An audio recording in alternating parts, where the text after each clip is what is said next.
बच्चा लोग कबो कबो जिंदगी में छोट छोट गलतियों के बहुत बड़ कीमत चुकाव के पड़ेला।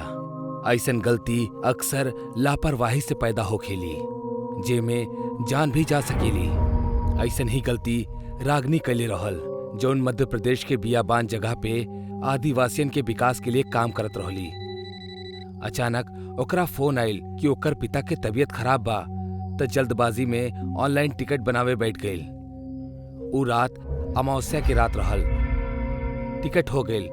टिकट हो जाला से वो खुश रहल, काहे कि ओकरा ई ना पता रहल कि रात में रेलवे के साइट से टिकट बुक ना होला, लेकिन ओकर कंफर्म टिकट बुक हो चुकल रहल। Chambal express Cooch number S13, time 2 AM। बस 2 घंटा बा, हमरा तुरंत निकले के हुई। रागिनी जितना तेजी से अपना लगेज तैयार कर सकत रहली करके 1 घंटा साइकिल चला के स्टेशन पहुंच गई। 2 बजे ही वाला रहल। ओह गॉड, यहाँ हमरा अलावा तो और केहू बाही ना। अगर पापा के तबीयत खराब ना होखे तो हम कबो इतना रात में यहाँ ना आईती। ई कवन ट्रेन खड़ा बा? ई तो हमारी ट्रेन बा, कोच भी हमार बा।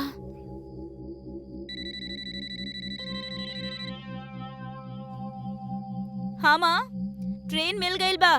पापा कैसन बाड़े? ग्रेट। हाँ, हम 12-1 बजे तक पहुँच जाइब। रखा तानी माँ, ट्रेन में चढ़ रहल बानी। वाओ, सीट के नंबर भी 13 बा। केहू खातिर लकी, केहू खातिर अनलकी। गॉड नोज हमरा खातिर का होई।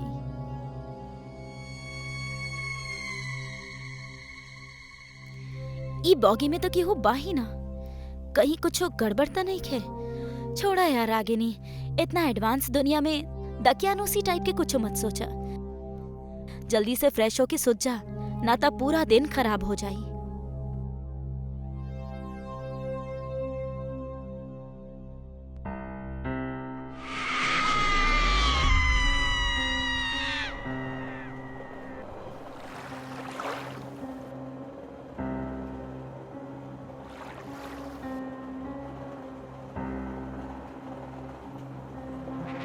आपके बानी? हम रागिनी बानी। सॉरी, रागिनी हम बानी और ई सीट भी हमार बा। केहू खातिर लकी, केहू खातिर अनलकी। ई सीट नंबर 13 हमार बा और हमार पापा के तबीयत बहुते खराब बा। हम उनकरे से मिले अपन घर दिल्ली जा रहल बानी। प्लीज आप जौन भी बानी हमार शक्ल के मेकअप करके हमरा के परेशान मत करी। हम पहले से ही बहुत परेशान और डरल बानी। ये सब का बकवास बा? हमार पापा के तबीयत खराब बा और हम जा रहल बानी दिल्ली। तू सही कह रहल बाड़ू, ये सब बकवास बा। बाकी ये बकवास तो हर जिंदगी के आखिरी सफर बने वाला बा।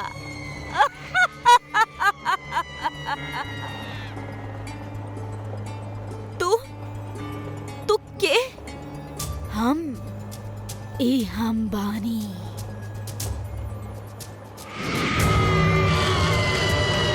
ओ गॉड, बचावा, बचावा। ई ट्रेन पर हमारा अधिकार बा रागिनी। यहाँ हमारा अलावा केहू नहीं खे तरह के सुने वाला। हम तोहर का बिगड़ले बानी, हमरा के छोड़ दा।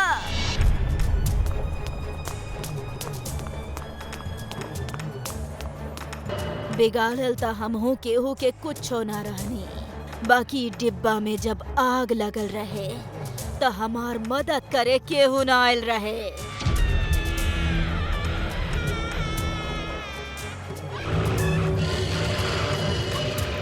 हमार भी परिवार रहे, हमरा के उ लोगन उनकरा पास ना पहुँचे देहले। तब से हम हूँ केहू के ओकर परिवार से मिले ना देतानी। बाकी तहरा साथ जौन भइल ओमे हमार का गलती बा? बोला, हमरा के छोड़ दा। हम तोहर पैर पकड़तानी। तहरा के इतना आसानी से मरे ना दे। तू ई डिब्बा में आके बहुत बड़ गलती कैले बाड़ू। हमरा हमरा के मारे से पहले ही तो सोचला कि तोहार मरे के बाद तोहार पेरेंट्स कितना दुखी भइलो के। का तू ही चाहेलो कि केहू और के पेरेंट्स भी लगातार यही तरह दुख में जिए और उनकर बच्चा के मारे वाला के वो कोसत रही है और तू ऐसे ही भटकत रहा? बोला कई खूनी सिलसिला ऐसे ही चलत रही तो हर मौत की कीमत कितना इंसान की जान बा? बोला बोला। एक्सक्यूज मी, हेलो, उठी उठी। वो कहाँ बाड़ी? के कहाँ बा? ना कुछ ना। पर इतना सुबह तू ई वीरान स्टेशन पे यहाँ कर रहल बाड़ू? हमार ट्रेन रहे रात के चंबल एक्सप्रेस। का हम आपके टिकट देख सकेनी? बच्ची, पहली बात तो चंबल एक्सप्रेस रात में ना चलेली। ऊ एह स्टेशन पे दोपहर 2 बजे आवेली और बोगी X13 के पिछले 13 साल से ट्रेन में ना जोड़ल जाला। काहे कि ओमे कविता नाम की एगो लड़की शॉर्ट सर्किट की वजह से जल के मर गल रहे। हमरा ख्याल से कोनो टेक्निकल एरर के चलत आपके टिकट पे गलत टाइम और X13 प्रिंट हो गइल बा। हम ठीक करवा देतानी।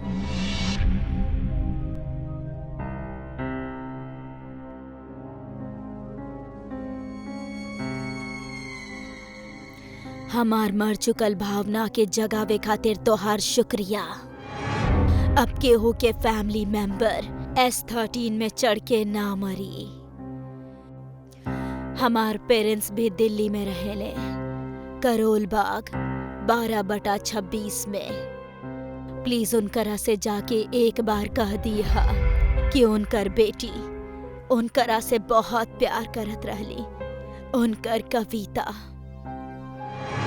रागनी परेशानी और लापरवाही के साथ टिकट बुक जरूर करवा ले रहल, लेकिन किस्मत से आज वो जिंदा बा और ओकर वजह से कई और लोग मरे से बच गए। मगर हर केहू के किस्मत रागनी जैसे बुलंद ना हो खेली। ई दुनिया के भीड़ में जब केहू इंसान मुसीबत में पड़ जाला त ऊ लोगन से मदद मांगेला, लेकिन ई भीड़ में कुछ लोग ऐसन भी बाड़े जे मदद के नाम पे सामने वाला के और बड़ मुसीबत में डाल देवेले, जैसे जान के भी खतरा हो जाला। काला अंधेरी रात में भेड़ियन के चिल्लाए के आवाज आवत रहल। एगो बड़ा से पेड़ पे बहुत सारा बैठल कौआ काव काव करत करत उड़ के जाए लगले। सुमित ड्राइविंग सीट पर बैठल बा। दिशा ओकर बगल वाली सीट पर बैठल बाड़ी। बेबी, तरह के लड़का चाही कि लड़की? लड़का होखे या लड़की, हमरा खातिर तो दोनों ही बराबर बाड़े। वैसे तारा के का चाही? जे तोहार पसंद उ हमार पसंद। तब बे उड़ के जा रहल कौआ में से एक कौआ कार के ओर मुड़ जाला और विंड स्क्रीन से टकरा के मर जाला। विंडशील्ड क्रैक हो जाली और खून भी लग जाला। सुमित झट से ब्रेक मार के कार रोकेला। दोनों कार से बाहर आवेले। दिशा घबराइल बाड़ी। वही जे सुमित मरल कौआ के देखत रहल। सुमित आगे बढ़ेला और कौआ के उठा के दूर फेंक देवेला। सुमित, हमरा के रास्ता से जाइल ठीक ना लागता। ऊपर से तोहारी खटारा। हमनी कोनो और रास्ता से चली? बेबी, ई खटारा कार ना हा, बल्कि खानदानी कार हा। और बेबी, हम बहुत आगे तक जा चुकल बानी और अब वहीं दूसरे रास्ते से जाके मतलब फिर से हमनी के वापस शहर जाए के होखी। अब चला कार में बैठा, ना तो यही जे पूरा रात बितावे के पड़ी। दोनों कार में बैठेले और वहां से जाए लगेले। कार सुनसान घना जंगल के बीच से होकर जात रहे। तब बे कार अचानक 2-3 झटका के साथ एक जगह पे रुक जाली। सुमित कार स्टार्ट करे के कोशिश करेला, लेकिन कार स्टार्ट ना होखेली। ये देख के दिशा के मूड खराब होके लगेला। सुमित दिशा के हाव भाव से समझ जाला कि ऊ परेशान हो रहल बाड़ी।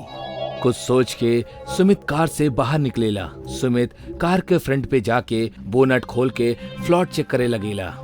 दिशा भी ओकर पास आवेली और गुस्सा से कहेली, हम कहले रहनी हनीमून पर हमनी कोनो दोसर कार से चलल जाओ, बाकी ना तरह के तई है आदम जमाना के खटारा कार ही ले जाए के रहना। हो गई ना फिर से खराब। पता ना अब हमनी कब तक गोवा पहुँचब। काम डाउन स्वीट हार्ट, नाराज काहे हो रहल बाड़ू? ई हमार दादाजी के खरीदल पहला कार बा। तोरा के पता बा हमार परिवार में जे केहू भी ई कार से हनीमून के खातिर जाला ना, ओकरा खुशखबरी बहुत जल्दी मिलेली। घबराइल दिशा अंधेरा में इधर उधर देखे लगेली, पर अंधेरा के कारण ओकरा कुछ नजर ना आवेला। तबे ओकरा कान के पास केहू आवेला। के बड़ा तू? आवाज सुन के दिशा आवाज के ओर एक झटका से पलट गई, लेकिन ओकरा आसपास केहू दिखाई न देवेला। फिर ओकरा के लगेला कि ओकरा साथ ई शरारत सुमित ही कैले होखी, लेकिन सुमित के अपना आगे खड़ा देख के दिशा डर से सहम उठेली। फिर वो आवाज के कर रहल। ई सवाल दिशा के दिमाग में घर कर जाला। सुमित, हमरा के ई जगह कुछ ठीक ना लागता। हमने के यहाँ से जल्दी निकल जाए के चाहिए। Don't worry baby, car start होखा थी, हमने चल दिहल जाई।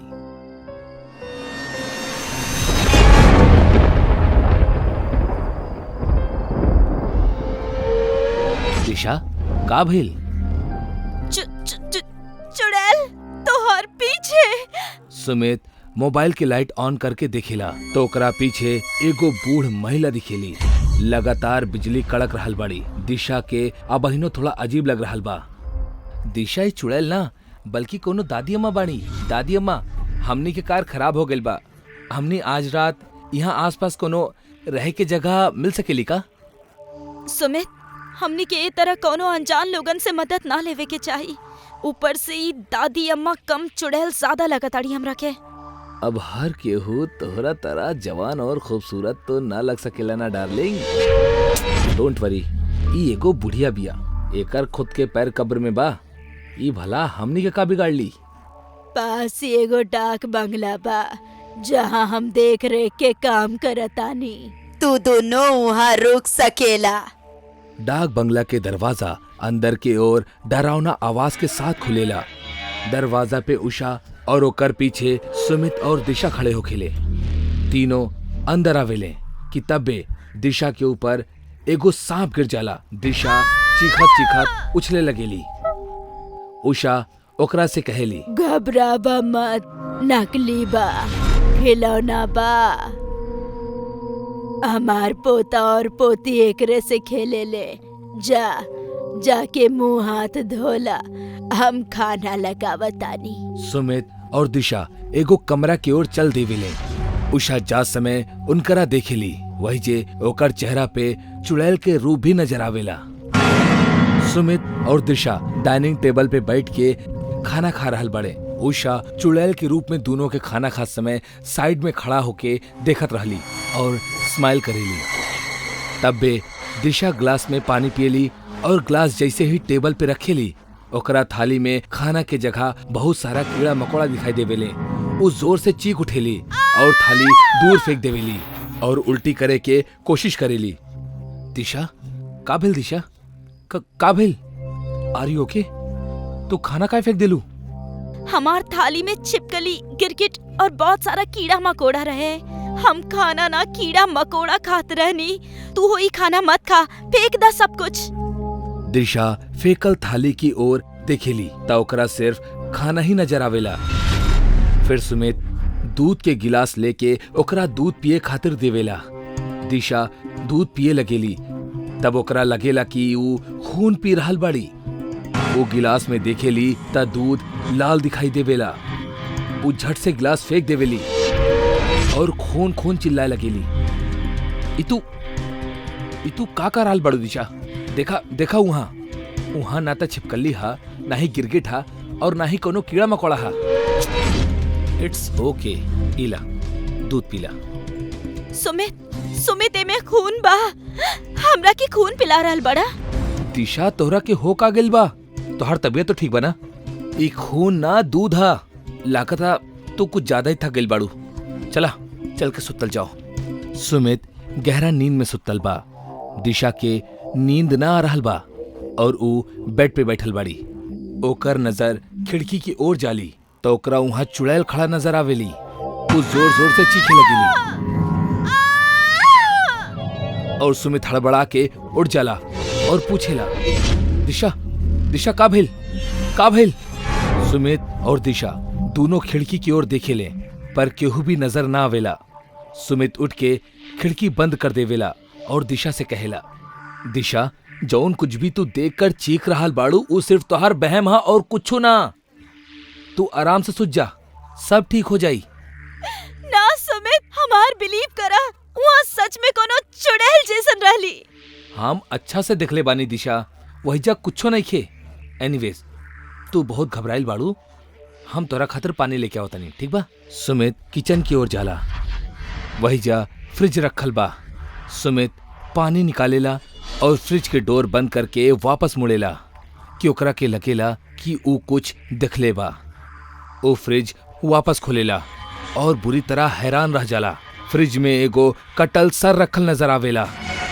सुमित बुरी तरह से डर जाला। तब बे दिशा के चीख सुनाई देवेली। सुमित आवाज की ओर देखेला। सुमित, सुमित, ऊ फेर आइल रहली। सुमित प्लीज हमार विश्वास करा, ऊ फेर आइल रहली। तू सही कह रहल बाड़ू, ई जगह सही नहीं खे। हमहू फ्रिज में केहू इंसान के कटल सर देखले बानी। चला चला निकला यहाँ से। सुमित और दिशा गेट की ओर भाग रहल बाड़े, लेकिन जैसे ही वो दोनों गेट के पास पहुँचे ले तो गेट अपने आप ही बंद हो जाला। दोनों के समझ में ना आवेला कि अब का करल जाओ। दिशा पीछे पलट के देखेली कि तब बे बिजली कड़केली। वो बिजली के रोशनी में दिशा के ओकरा छत के ऊपर चुड़ैल उड़त दिखाई देवेली। ओकर आंख डर के मारे फटी की फटी रह जाली। सुमित भी ऊपर दिखेला तो ओकरा भी हालत खराब हो जाली, काहे कि दोनों के सर के ऊपर मौत जौन खड़ा रहल। छत पे उषा बेहद डरावनी चुड़ैल के रूप में दिखाई देत रहली। वो जोर जोर से हंसे लगेली। आज तक की बंगला से बाहर केहू बच के ना भाग पाएल, तो तू दोनों का जेबा। हंसत हंसत चुड़ैल दोनों की ओर बढ़ेली। सुमित और दिशा घबरा के पीछे की ओर भागेले, लेकिन तब बे चुड़ैल अपन दोनों हाथ लंबा करेली और ओकर हाथ पीठ से अंदर की ओर घुस जाले और पेट फाड़ देवेले। दोनों वही जे मर जाले और चुड़ैल हंसे लगेली। इंसान के कब्बो भी राह चलत अनजान लोगन से मदद ना मांगे के चाहिए, अन्यथा कभी भी कहीं भी जान से हाथ धोए के पड़ सकेला।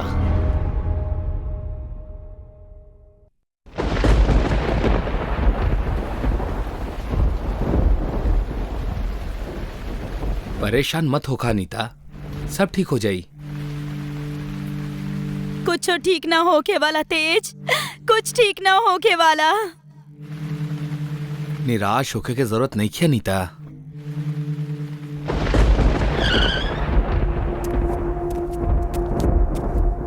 निराश ना हुई तो और का करी तेज? का कुछ ना कहनी हमनी, पूजा पाठ कहनी, दान देनी, गरीबन के मदद कहनी, बड़ से बड़ डॉक्टरन के भी दिखैनी, लेकिन मिलल का ई कि हमनी माँ बाप बने के लायक तब बानी, बाकी काहे ना बन पा रहल बानी ई ना जाने नी। लागेला पिछला जन्म में हमारे हाथ से कोनो पाप भइल होगी, जेकर वजह से हम ही जन्म में माँ ना बन पा रहल बानी। अब आप हमरा के जहर ही दे दी, हम अब जिए ना चाहतानी, ना जिए चाहतानी हम। अनीता ई का बचपना हा, धीरज रखा, सब ठीक हो जाई। कैसे धीरज रखी तेज, कैसे बतावा ना, कैसे रखी हम धीरज? हम अब कोनो बच्चा के देखे नी ना तेज तो खुश होके के बजाय रोअल आवेला। हमरा के बे औलाद होके के दुख इतना सतावेला कि मर जाए के मन करेला। अनीता संभाल अपने आप के, ई का उलूल जुलूल बात कर रहल बाड़ू। रो बंद करा, शांत हो जा। आप हमरा के तो शांत करवा दे हम, लेकिन हम जानतानी कि आप भी अंदर से दुखी बानी, अंदर ही अंदर घुट रहल बानी। बाकी अगर आप हमरा के मार ना सकेनी तो आप दोसर शादी कर ली, शायद ओकर किस्मत हमरा से अच्छा होई। ऐसे में कम से कम आप तो बाप होके के सुख उठा ले। आप ना अनीता ना, ऐसा ना हो सकेला। हमार रिश्ता शादी के बंधन से बढ़कर हा। प्यार के बंधन हा। चाहे कुछ हो जाए पर हम केहू और से शादी ना करब।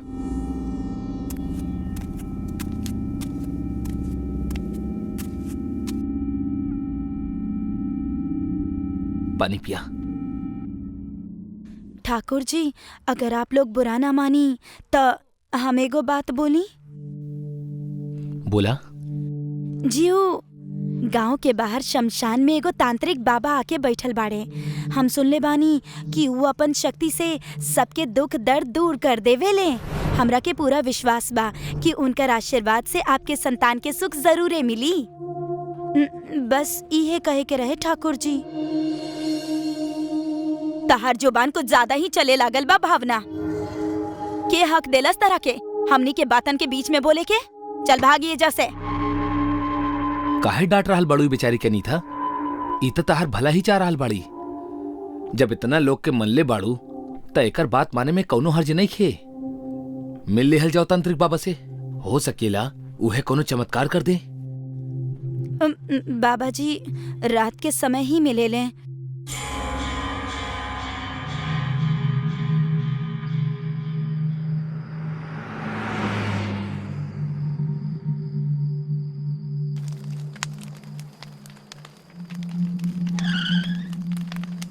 ओम हे हाउं श्री हाउं हुं क्लीं लिं भट भट स्वाहा।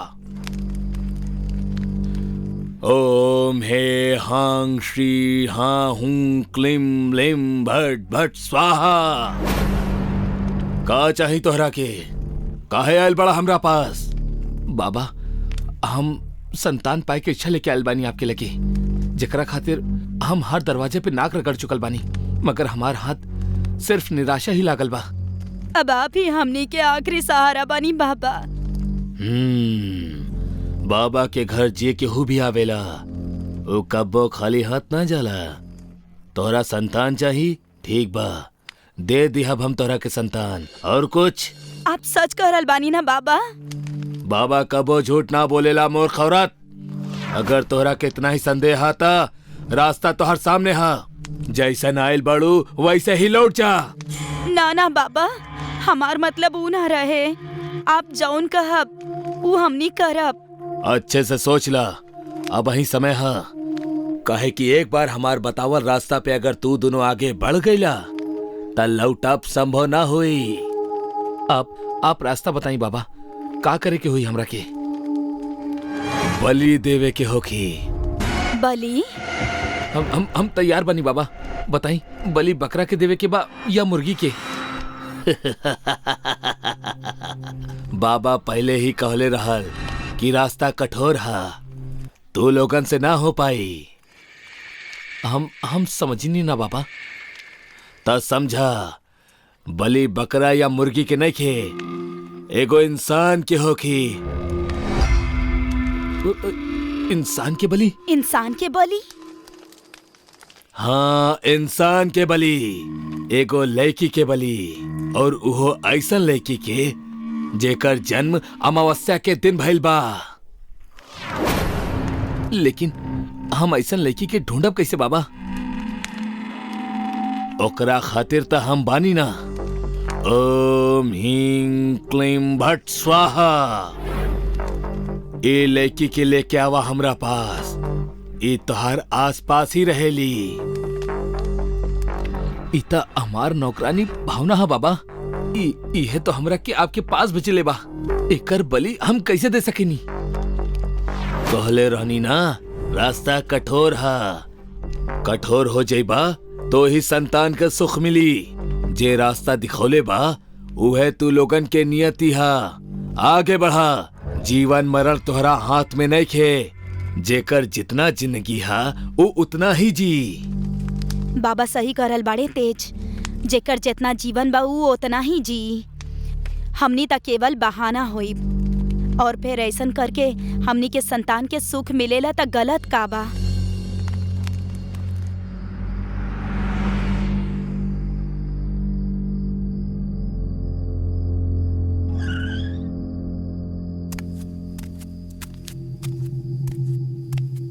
आ गई नहीं आप लोग? का कहले बाबा जी ठाकुर जी? वो कहले बड़े कि हमनी दोनों माँ बाप बन सकीनी। तोहार बहुत बहुत धन्यवाद भावना। तू बहुत अच्छा कैलू हमन के तांत्रिक पापा के पास भेज के। अगर लड़की भइल तो ओकर नाम हम तहार नाम से मिलत जुलत ही रखब, भाविका। आपके मेहरबानी ठाकुर जी, जे आप ही गरीब के इतना मान दे रहल बानी। आप लोगन के काम हो जाए बस, हम गांव भर में प्रसाद बांटब। भावना, हम तारा साथे बहुत बुरा बर्ताव कैले बानी, हमरा के माफ कर दा। अरे रे रे, ई आप का करल बानी ठाकुराइन जी? माफी मांग के हमरा के शर्मिंदा मत करी। अच्छा, हम चलत आनी, बहुत देर हो गइल बना। हमार बच्चा लोग हमारे इंतजार करत होई हैं। 1 मिनट भावना, ई सब सिर्फ तोहार वजह से ही हो रहल बा। एक खुशी में हम ई लड्डू अपन हाथन से तरह खिलावे चाहतानी। मुँह खोला, मुँह खोला। अब ठकुराइन जी, हमरा के दी ना, हम खुदे खा ले। हम कहनी ना, मुँह खोला।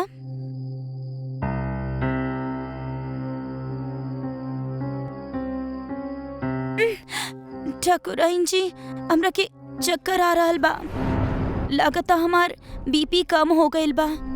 कौनो बात ना भावना, तू ऐजा बैठ जा, तनी सा आराम करके चल जाइहा।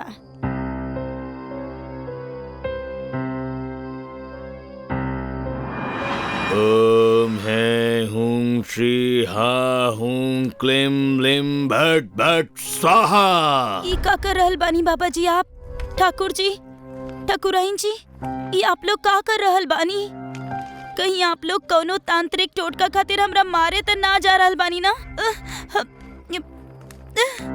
ना ना, ई गलत बा, ऐसन मत करी। हमरा के मत मारी, हमार छोट छोट बच्चा बा, वो हमारे इंतजार कर रहल होई है। हमरा के जाए दी।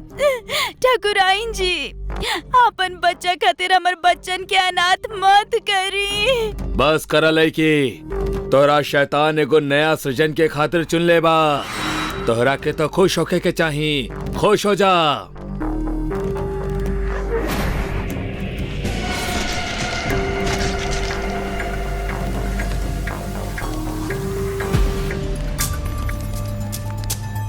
ना ना, ई ना हो सकेला। का भइल बाबा? हाँ, अनर्थ हो गइल, अनर्थ हो गइल। अनर्थ? कैसन अनर्थ बाबा?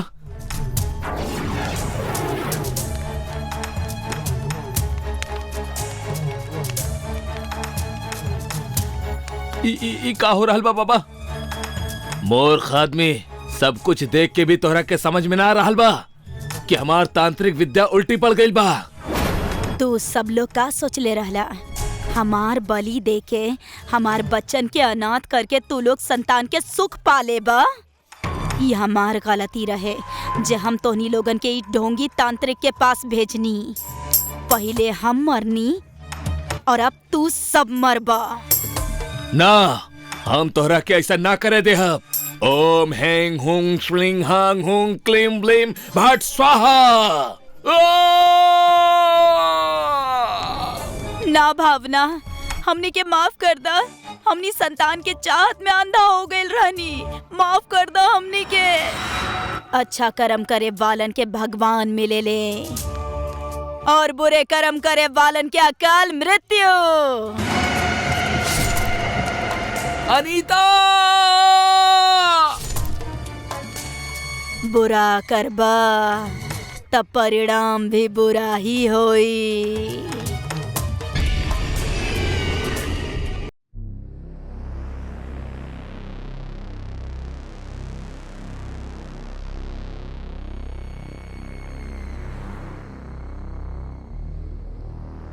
अरे बहू, सुदीप के फोन आयल रहे कि ना? 2 दिन बाद होली बा, ओकरा के ऑफिस से छुट्टी मिलल कि ना? अभी तक तो ना मिलल माँ जी, बाकी वो बॉस से बात कैले बाड़े।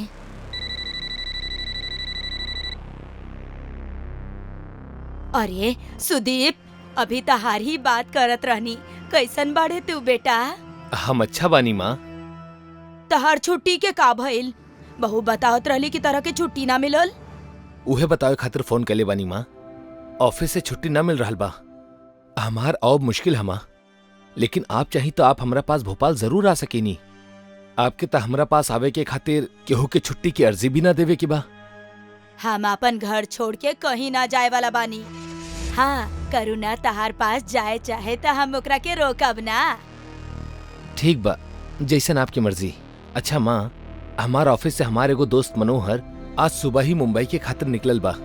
हम ओकरा हाथे आप सबके खातिर कुछ गिफ्ट भेजोले बानी, देख ली। और करुणा के भी वही के साथे कल शाम के ट्रेन से भोपाल भेज दी। हम मनोहर के बोल दिले बानी। ठीक बा, बोल दे। अब का कहले उमा जी? वो हमनी दोनों के अपना पास बुलावत रहे, हम मना कर देनी। बाकी तू चल जा। ओकर ऑफिस से ओकर एगो दोस्त मनोहर आ रहल बा। कल शाम के तरह ओकरा साथ भोपाल निकले के बा। घर पहुँचत ही अपन पैकिंग कर ली हा। बाकी माँ जी, आप यहाँ अकेले? तू हमार चिंता मत करा, हम संभाल ले हब। तू आराम से जा।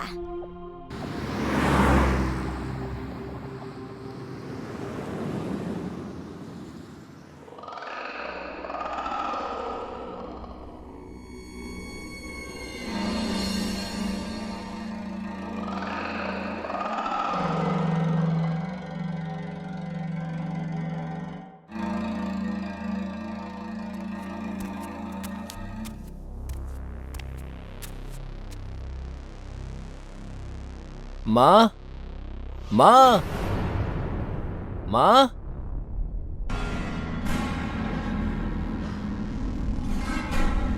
अरे सुदीप बेटा, तू?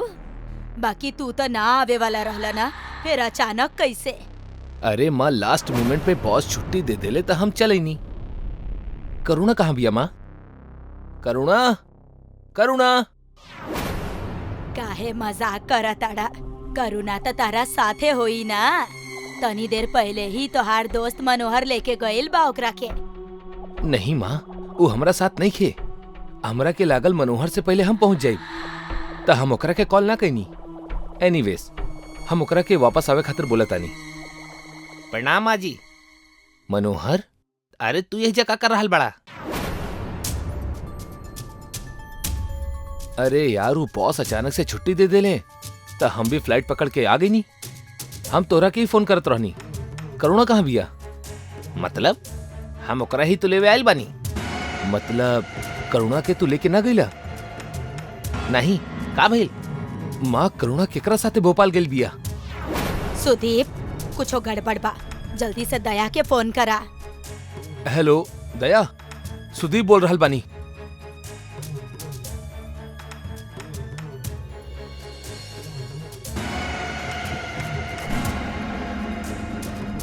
भाई, आपके केहू फिरौती खातिर कॉल केले बा या धमकी खातिर? ना छोटे, ऐसन कोनो कॉल ना आइल बा। दया, तू कैसे भी करके अपन भाभी के जल्दी से ढूंढ निकाला। पता ना कौन हाल में होई बेचारी ये वक्त। चिंता मत करी माँ, हम आपके बहू के सही सलामत घर वापस लेके आ जाए। लेकिन का आप वो फर्जी आदमी के पहचान सके नी जो नकली मनोहर बन के आयल रहे? सामने आ जाए तो पहचान ले हब। माँ, आप भाभी की बात बतौले रहनी कि उनकरा मनोहर भैया के साथे भोपाल जाए के बा? हाँ, बतैले रहनी। जब आप उनकरा की बात बतौले रहनी तो उस समय केहू और भी वहाँ मौजूद रहल की ना? हाँ रहे, सोहन रहे। ना माँ, सोहन दादा ना, उनके अलावा केहू और दादा ही काम ना कर सकेले। हमरा पे विश्वास करे के खातिर शुक्रिया दया। इट्स ओके दादा। अरे दया, ओकरा के छोड़िया मत, अच्छा से सख्ती के साथे पूछताछ करिया। हम बहुत दिखले सुनले बानी कि ऐसन मामला में घर के नौकर के ही हाथ होकेला। मनोहर भैया, सोहन दादा नौकर ना बाड़े, बड़ भाई समान बाड़े। एनीवेज माँ, फर्जी मनोहर जोन गिफ्ट लेके आयल रहे, वो दिखाई था? ला रहल बानी बेटा।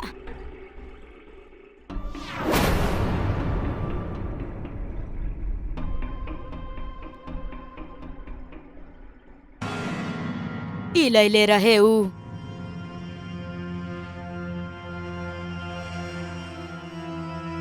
इस साड़ी आपके दुकान से लिहल गइल बा, तो इमे जौन भी कूपन के नंबर बा ओपे 5000 के इनाम निकाल के साड़ी खरीदे वाला के सभी लोगन के मोबाइल पे ई विनिंग नंबर भेज दी। जे भी ई इनाम के लेवे आई त हमरा के इशारा कर दी।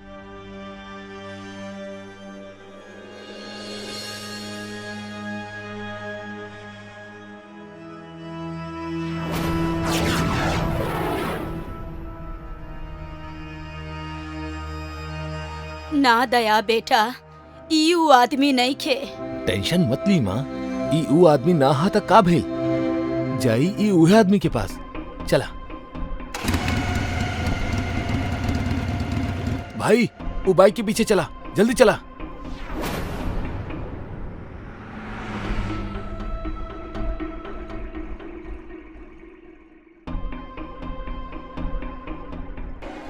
दया, ई उहे आदमी बा जे मनोहर बन के बहू के लेके गइल रहे। मिल गइल इनाम के पैसा। इनाम तो हम तोहरा के देहब कल्लू मामा। यहाँ पे दे। तोहर बाप इंस्पेक्टर दया, बतावा कहाँ बानी करुणा भाभी? बतावा तारा की। नहीं सर, हम सब बताओ तानी, एक गोली मत चलैया, हम ओकरा के बेच दिले बानी। तोहरा के कैसे पता चलल कि मनोहर भाभी के लेवे आए वाला बा? के मिलल बा तोहरा साथे? केहू न मिलल बा सर। कल जब माँ जी अपना बहू के मार्केट में ये सब बतावत रहनी तब उ वक्त हम वैसे खड़ा रहनी, हम सब सुन लेनी और पैसा के लालच में आके भाभी जी के किडनैप कर लेनी। कहाँ पे चले बाड़ा तुम करा के? Goregaon west parking house flat number 10 में।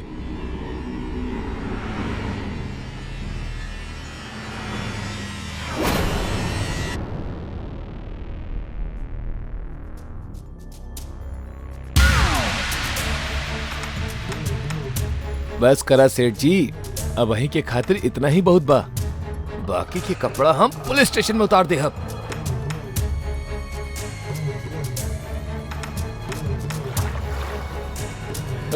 डरा मत भाभी जी, हम आ गइल बानी। थैंक यू दया, तू हमार बहू के जान बचा लेला। कहा माँ भी, हम आपकी बहू के ना बल्कि अपना भाभी के जान बचोले बानी। अगर ना बचाई थी तो इनकर हाथ के चाय पकौड़ा और पराठा से हाथ धोए के पड़त। भाई के तो पता नहीं खे, पर इतना भयंकर रिस्क हम तो ना ले सकत रहनी।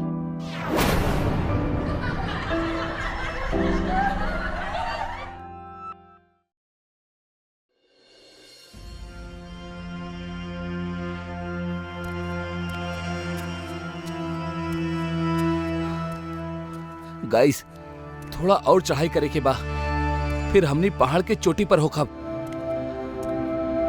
ए बोल तो ऐसन रहल बा जैसे हमनी एवरेस्ट के चोटी पे लेके जा रहल बा। सही कहला। स्टॉप गाइस, वो हमनी के गाइड बाड़े, सुन ली है तो उनका के बुरा लगी। ता हमनी के कौन सा अच्छा लग रहल बा? तू दोनों के कुछ ना हो सकेला।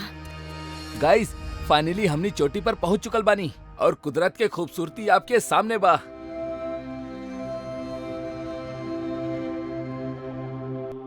ओहो माय गॉड, ये तो बहुत ही सुंदर बा। ऐसा लगता जैसे हम स्वर्ग में पहुंच गए बानी। काहे के स्वर्ग? ऐसा नजारा तो हम बचपन से देखत आ रहल बानी। और हम भी। अरे राजू गाइड सर, हमनी के कोनो इंटरेस्टिंग जगह दिखाई। हमने जब से एहिजा आयल बानी बस पेड़ पौधा जंगल पहाड़ चट्टान नदी नाला यह सब देख रहल बानी। कुछ ऐसा दिखाई जैसे खून में उबाल आ जाओ। यस, अमित सही कह रहल बा। बा ऐसन कोनो जगह? हाँ, बात तो सही। गुड, तो राजू जी वहीं ले चली इनका के, ना तो दिमाग के नागिन बैंड बजा दिए है ये दोनों। लेकिन वहाँ जाए में खतरा बा। अरे उहे त चाही राजू सर, लाइफ के सिंपलिसिटी से तंग आ चुकल बानी हम। खतरा ही चाही। आप वहाँ लेके तो चली यार।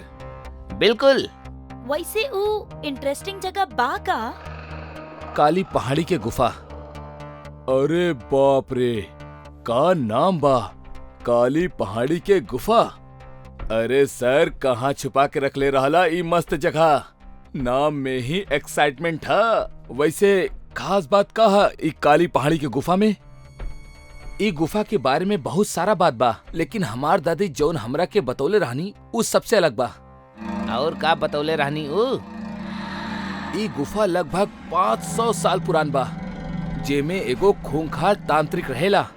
ऊ अपना काली शक्ति के बढ़ावे के खातिर लोगन के खून चूसब शुरू कर देले रहल, जौन यहाँ के राजा बलि के बर्दाश्त ना भइल। एही से ऊ दुष्ट तांत्रिक के मार देले। तब से लेके आज तक तांत्रिक के लाश उहे गुफा में कहीं दफन बा। वाओ, कहानी तो बहुत ही इंटरेस्टिंग बा। ई कहानी ना सच हा। जौन भी बा, लेट्स गो देयर, वहीं चलल जाओ। हाँ यार, बहुत मजा आई। ना, हम तू लोगन के काली गुफा ना ले जा सकीला, वहीजा हमनी सबके जान खतरा में पड़ सकेला। जब जाए के ही ना रहल त हमनी के ओकरा बारे में बताइला ही काहे? एग्जैक्टली। आई एम सॉरी, हमरा उ जगह के बारे में आप सबके ना बतावे के चाहत रहे। प्लीज आप सब भूल जाई कि हम आपके कुछ बतौले भी रहनी। वो ना हो सकेला। ओके, एक काम करल जाओ, अगर आप हमनी के वो गुफा तक ना ले जा सकेले त हमनी के वहाँ जाए के रास्ता ही बता दी। सिंपल, हमने खुद चल जाए। यार तू दोनों इतना जिद काहे कर रहल बाड़ा? जब ही कह रहल बा कि वहाँ रिस्क बा त जाए के जरूरत का बा? यह तो कह रहल बानी हम। तू दोनों प्लीज समझे की कोशिश करा, काली गुफा में जान के खतरा बा। उहे तक कहानी हम आपके, हमनी उहे खतरा के तो मजा लेवे के बा। एडवेंचर चाहिए हमनी के लाइफ में। आप बस रास्ता बता दी, हमनी अपने आप ही चल जाए। हमनी के अपना जान खतरा में डाले के बा। प्लीज समझे के कोशिश करी। ठीक बा, अगर आप लोग यह चाहता नहीं तो ऐसा नहीं सही, लेकिन हमारे को शर्त बा। कैसन शर्त? आप लोग वहाँ कोनो भी चीज के हाथ ना लगाई। शर्त मंजूर बा।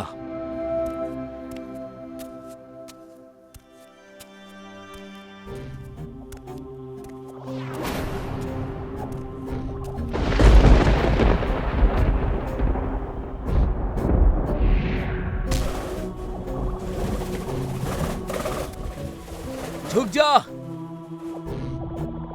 चला, टॉर्च ऑन कर ला।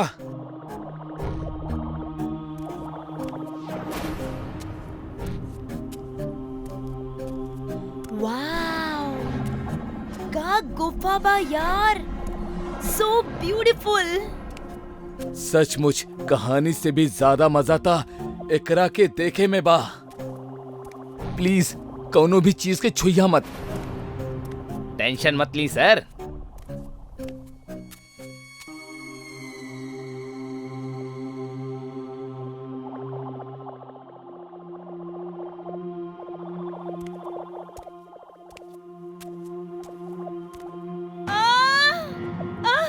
बचावा, बचावा। शैली, का भइल? तू ठीक बाड़ू? हमार हाथ, बचावा। शैली, का भइल तोरा हाथ के? तू हाथ के अंदर कह डले बाड़ू? क्यों हमार हाथ पकड़ लेलस? बचावा हमरा के, बचावा। बहुते दर्द हो रहल बा। Please save me, please. शैली, तू हिम्मत रखिया। हमार हाथ, हमार हाथ, हमार हाथ। शैली, तोरा हाथ के का भइल? लागता कौनो कीड़ा कटले बा। ई कीड़ा के काटे के निशान नहीं खे, मौत के निशान हा। ई का बकवास कर रहल बानी आप सर? बकवास ना कर रहल बानी हम, सच बोल रहल बानी। हम कहले रहनी तू लोगन के कि यहीजा कोनो भी चीज के हाथ मत लगैया, फिर काहे लगैला? खैर, जौन होके के रहल हो गइल। अब अगर जान बचावे के बा त निकला यहाँ से, ना त हमनी में से केहू भी ना बची।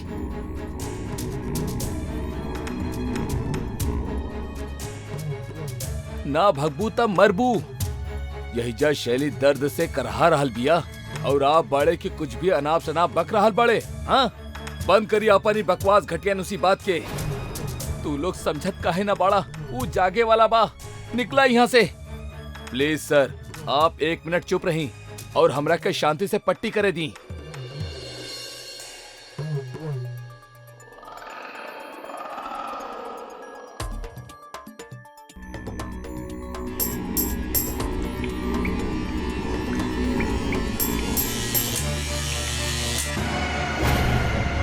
कह रहल बानी उ जागे वाला बा, यहाँ से भागा चला। अब तक बहुत देर हो चुकल बा हमार कोमल शिकार, अब केहू यहाँ से भाग ना सकेला, हम जाग उठल बानी।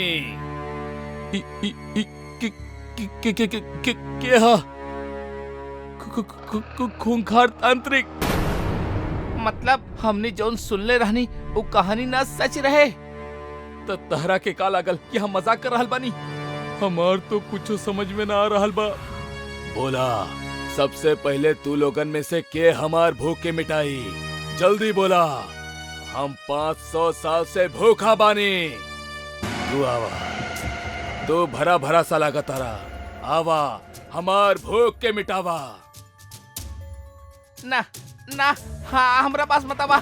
तू एकरा के खाला एकरा के।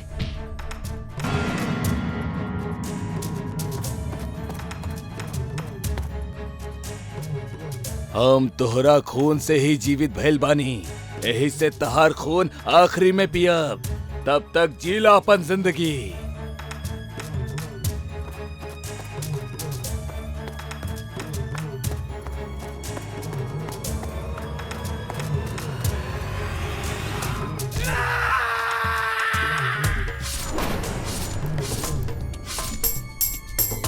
चला भागा।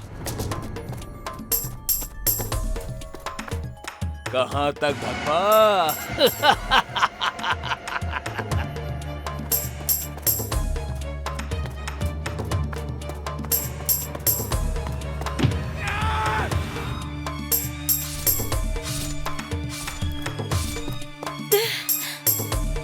तांत्रिक हमार दोनों दोस्तन के मार देलस, अब वो हमनी के भी मार दी है। अब हमनी का कइल जाओ? कौनो तो उपाय हुई तांत्रिक से बचे के। हमार दादी बतौले रहली कि यहाँ ओम नाम के एगो लकड़ी के त्रिशूल हा, अगर तू ओकरा के ओकर दिल के आर पार कर देबू तो ऊ वापस उठ जाई। हमरा से ना हुई, हम आज तक एगो मच्छर तक नहीं के मारने, ते इतना बड़ तांत्रिक के कैसे मारब? आप भी तो ओकरा के मार सके नी ना? ऐसन होखत त हम तहरा के ना भेजती। बाकी हम ही काहे कि हमार दादी बतौले रहली कि जेकर भी खून से तांत्रिक जीवित होखी, सिर्फ उहे ओकरा के मार सकेला। हम त्रिशूल के ढूंढतानी, तू तांत्रिक के ध्यान भटकावे के कोशिश करा।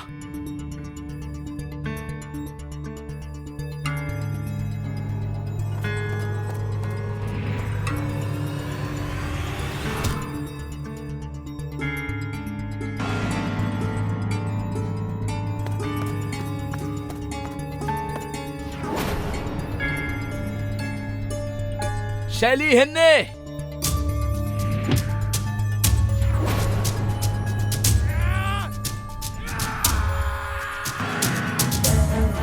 मरे से पहले तहार कौनो आखिरी इच्छा होके तब बता दा।